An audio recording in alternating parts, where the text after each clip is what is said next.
Today I want to talk a little about ransomware and how we at Byte25 can help you identify and remediate ransomware that may be affecting you and your environment.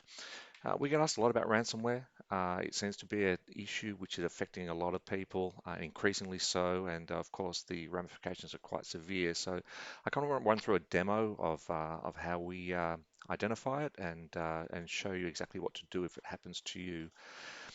Um, Hopefully none of you will ever seen this screen. This is a ransomware attack from a few years back called WannaCry, where it basically, to recap, the malicious actor will install some malicious code onto a PC and encrypt your files, and then of course they will ask for money for providing the decryption key to get your files back.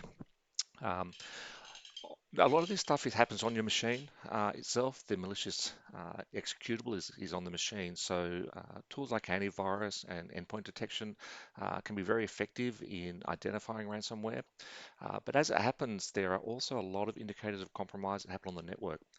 So as Byte25 being a network appliance, we are in a very good place to actually identify and detect ransomware as it comes in over the network. And that's kind of what I want to show you today is to how we can actually look at the network to identify ransomware that may be affecting some machines and which other machines also may be compromised in your environment. So to do this, let's go ahead and jump onto an appliance. We've got a Byte25 appliance here running in our lab. I also have a bunch of packet traces from the WannaCry ransomware that we can replay to simulate a ransomware attack that might be happening in a live environment. We use a tool called TCP Replay, which is a Linux tool to actually replay the packet traces which simulate the attack.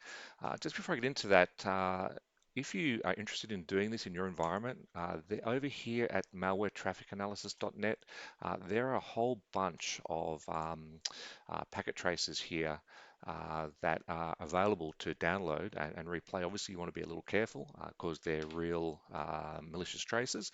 But if you do want to simulate attacks in your environment, this is a good place to start to go and have a look at different types of attacks, including ransomware, which you may be interested in testing the Byte25 appliance and how it affects your network. So hey, let's go ahead and grab the trace if I can here. So we've got a bunch here. So I'm going to go ahead and replay one of these. There's two packet traces that I'm kind of interested in here.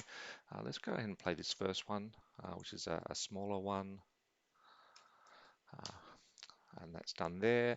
And I'll go ahead and there's another WannaCry trace here, which also I will just replay using TCP replay.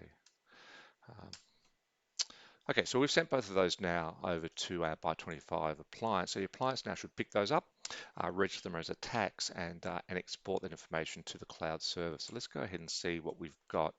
On our Byte25 appliance, we're looking at the last 4 hours. If we go to threat detect, we should see some events here. And lo and behold, and let's reduce the time frame a little to make it a little more interesting. So we see the last 15 minutes, in fact, just now we've had 5,000 critical events. Now, a real ransomware attack may not have this many, but certainly this will be cause for concern if you see this many events. Let's go ahead and filter on these. We're now just looking at the critical events here, and we'll have a look at the threat table. Okay, so we see a bunch of different events here. Eternal Blue Probe, Eternal Blue Echo Response, and so on. Now, we can have a look at these in more detail. So let's take a look at, say this one has got 490 different instances. If we have a look at this, we see here that it's explained as a network Trojan, a possible double pulsar beacon response, command and control. The technique is exfiltration over C2 channel and so on. We've got some IP address information on where it came from. And this is very helpful in identifying what's going on. But to many IT people, this is not really very helpful because I certainly don't really understand what this double pulsar beacon response is. So really we need to get a little more information on what this is and how it affects us and really if it should be a concern to us in our environment. Many tools stop here.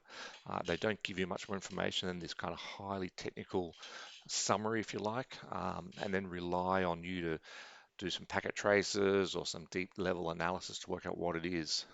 What we're doing here now at Byte25 is we're trying to make this easier to understand what's happening via our Byte25 playbooks. So we can click on the actual event, in this instance, this double pulsar event, and we see here a lot more information about what this actually means, what it is, how to identify it, and what to do about it. So let's kind of walk through this and just take a look at what it is. We see here this double pulsar beacon response. Um, it's command and control. The adversary is trying to communicate with a compromised system to a command and control server. Okay, so this looks pretty bad. We've got some references here to the MITRE ATT&CK framework, which can be helpful for more information about what this is. And the technique of the hacker is trying is to exfiltrate data over a command and control channel. So again, this looks like it might be something which is pretty serious. You might want to take a closer look at. And again, this is part of the WannaCry um, ransomware, which was around a few years ago, which uses this double pulsar beacon to communicate to its command and control server. Here we've got some description on the actual threat, gives some very detailed, plain English information about what it is, how to identify it in your environment.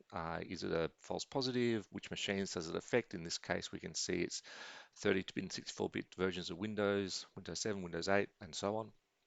So again, if this is a Linux machine, you might not be concerned, but certainly if it's a Windows machine, something you want to look at. And finally, how to contain it. Different steps to walk through to make sure that you can contain this event and recover from any issues that there may be. In this case, it's to isolate your machine, scan for malware, and so on and so forth to go and remediate this particular instance. Um, so that's a good example here, I think, of ransomware and how we can detect it. In this case, it was WannaCry. But of course, we're looking at new ransomware signatures every day. The Byte25 appliances get updated daily. So as new ransomware is identified in the wild, we'll have signatures to also alert based on these new threats as they emerge. So thanks for listening. Hopefully that's a little bit helpful as to how we're dealing with ransomware at Byte25. Obviously, if you have any questions, feel free to reach out to us at byte25.com. Yeah, thanks for that. Bye now.